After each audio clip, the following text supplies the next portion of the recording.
Hello and welcome to the first ever official television TPT podcast. I'm joined with special guest Ria. Say hello. Hey! Yeah, so this is actually the second take of this. In the first case, my iPod dock, which I use, fell off its stand and then started playing music. Of course, Ria is best known for being a very popular person among the fanboys for her well-known first TPT show in a while, Ria Draws. So before we get into that, I'd like to say that for you who don't know, the new Pokemon game will not be released in Britain, America. It's only for Japan. So don't get too excited. It's not Generation 6 yet. So let's get started, I guess. So Ria, what's your favourite Pokemon? My favorite Pokemon are probably Rapidash and Groudon. Rapidash and Groudon. I think at one point I liked Ponyta. I liked Rapidash, but I tend to like sort of, I'm going to sound really, really weird, like the sort of baby forms of them that, and then that sort of like I don't evolve that one Pokemon, that's my Pokemon, it's not getting evolved. Yeah, I know what you mean. Yeah. As for Groudon, I never got to use him up until a couple of weeks ago because I was a Sapphire player.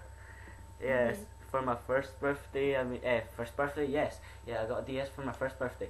I'm that young. No, for Christmas one year, actually, I think it was, I got Game Boy Advance Color, and not Game Boy, Game Boy Advance in purple, and it came with Ruby, so I was like running down to my friend saying, have you played this game? Can you help me? And he was like, no, I've not played that game. I'm 32. But, you've got to ask. I mean, we've got 50-year-olds on this site. Yeah. Yeah. Yeah. TPD is good. It's got a mixed variety of people. It's got you've got your George, you've got your Syndicates, you've got your Stodge, you've got your Josies, you've got your Joey, and of course, the big news on the site this week is that Casey is either married or getting married. So that's good for him. Casey. Yeah, that's great for him. Casey. Yeah. So we've not heard from Joey for a while, but let's hope it's coming up for Carrots.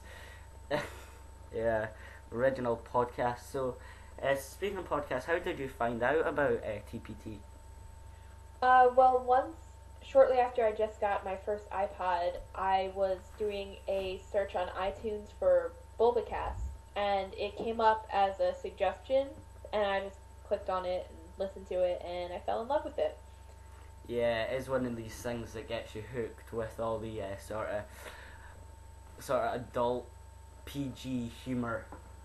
It's one of these places that they can use vocabulary as a joke, and it's actually funny. Unlike this show. Yeah. Yeah. So, if I try and remember where I found it, I think it was something. I think I was looking for like Pokemon games on the App Store, and I was on iTunes and I just typed in Pokemon, and I think it came up, and I think this was either 2008 or early 2009, and I was like you said, I fell in love with it as well. It's it's like the humour, the different episodes. I think what's your all-time favourite episode? What's your all-time favourite episode? I'm not sure, honestly. I mean, I think mine's has got to be either the female trainers ones, just because halfway through it they were doing Skype like we are, and one of the guests cut off, so that was quite humorous to see that even the pros have it. I remember recording that. That was actually, fun fact, there were actually a lot of really awkward silences where all of us were waiting for each other to answer the question, and none of us were actually saying anything. Because of course you were on that show, weren't you? Yes, I was, and thankfully those got edited out, but there was like this awkward 5-minute wait between question and answer. So there you go, when you're watching this and going, oh, look at the awkward silence, it's not as awkward as TPT. Yeah. So I think mine's got to be that or the Berry episode, because I think it's one of these things like, when you go and see a movie and it's about like pirates or something, and then for some reason when you go out you're like, I want to be a pirate, and that I watched it, and the minute I got out of that, I really wanted to get into the berry breeding, of course, and I think I found the EV training one very useful, the Redux, which I think they were getting begged to do that. Yeah. Yeah, because of course it's one of these things that, you know, the crazy people that just go, "You're killing Pokemons," like Mudkips and stuffs, don't understand that there's more to it than throw a ball several hundred times till you catch it. Although I think I got really unlucky. I think I was playing Fire Red. It took me 12 Pokeballs to catch a Caterpie, and it took me 1 Pokeball to catch Moltres. So, yeah, it's one of these things that makes no sense that a Caterpie took me longer to catch than a Moltres and such like.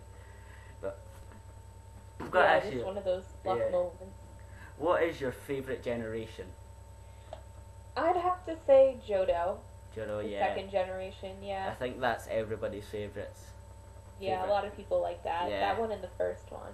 Yeah, first one. Memories of my Game Boy that I've had for, I got when I was 3, I'm coming up for 17, about 14 years, and it's not broke yet. I had my Sony PSA for maybe 2 months, and it broke. So it just shows you that Sony may be pretty big, with the exception to the Micro, but they're reliable. Nintendo are, even. Yeah. Mm-hmm. So, let's get on to Rio Draws then, what you're most known for, I'd say. So how did that come about exactly? Because I know a lot of people want to know that.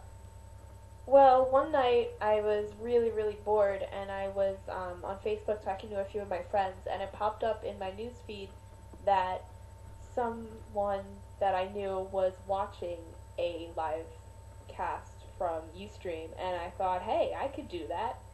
So I asked one of my friends if they would watch, and they said, yeah, I think that would be a lot of fun, and it just kind of took off from there. Yeah, because Facebook's one of these things that can get you into anything. I mean, I think I'm doing this because I mixed with you, and there was this guy that started he was part of, I think it was a wrestling forum, and he started making narrations, like he'd watch the matches live and start going, "Oh, and Hulkster does a elbow drop, oh." So I just kind of thought, well, if that lunatic can do it, and the guy on the wrestling can do it, then I can do it. So I think I kind of thought, I'll give it a go, because I decided to do it for my computing thing way, I'll not go into too much detail, but I've really enjoyed it. It's one of these things that it must be even more panicky and sweaty when it's live, with the whole, everybody can watch and reply to my messages. Yeah. Yeah. So why don't you tell us a little bit about yourself? Well, I am from New Jersey. That pretty much says a lot right there. And Jersey stereotypes aren't true, and yet at the same time they are. So, yeah.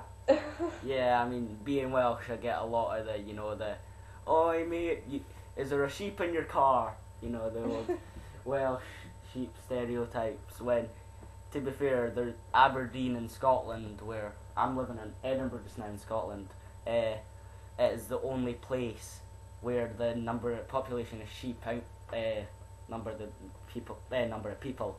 So, let's move that stereotype along.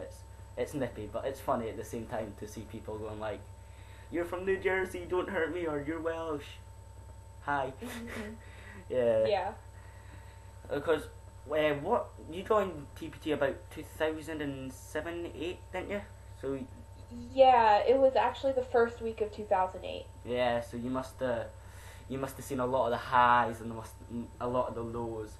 I mean, I've always been on the forum, just not as a member.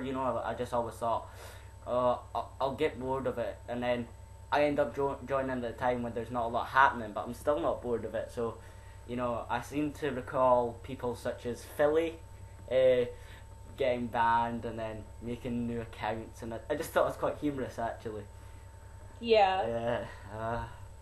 That was actually the time that I wasn't here, but I remember hearing about that stuff from friends who were still on the site. Yeah, I mean, I've joined a sad time when Taco Master is not around to make me awesome banners, but we seem to have a lot of new talent come along. I mean, excuse me if I say this wrong out there, but Lunalai, who's been here, a month's already got a reputation for being quite the artist. She's very talented. She made my YouTube logo of the man with trikes aimed in it. Very good. And then you've got the two, my favourite's Nick's Battle Shot, but you've got Destroyers. It seems to be getting back on its feet. I'm still looking forward to the last podcast that we're due. Yeah, I have to wonder when that's going to happen. Hopefully soon. Hopefully when Joey's not on his deathbed and and Josie's just there laughing, going, ha, ha, ha. Yeah, because I mean, I've got to remember the old, I think it was the version 2 update and that, when they had like Arkanator, Josie, all that on the sites, and it just kind of flowed. You can tell that they're like all friends outside it. I mean, they probably don't meet up, but I think they seem to talk. Well, they would have. I mean... Yeah, a lot of us older members actually do not necessarily meet up, but we do know each other outside on the site. Like, I actually have met up with people from the site before. So, it's a pretty typical thing. Yeah, I mean, I think the main shock for me is when I signed on one day and I saw Rest in Peace Teru. I mean... Yeah, I didn't know Teru that well, but he was really nice, it seemed, so I think that was a bit of a shock when everybody saw Teru was dead. I think that was a bit of a nightmare that I've just remembered everyone of, sorry. So I'm going to say thank you for being on the podcast, and I'll let you get going, so say goodbye to real people. Thank you for having me. It's a pleasure. See you later. Bye. Bye. So there we go, people. That's the first podcast. I hope you enjoyed it. This is Trike Talks, and I approve of these messages.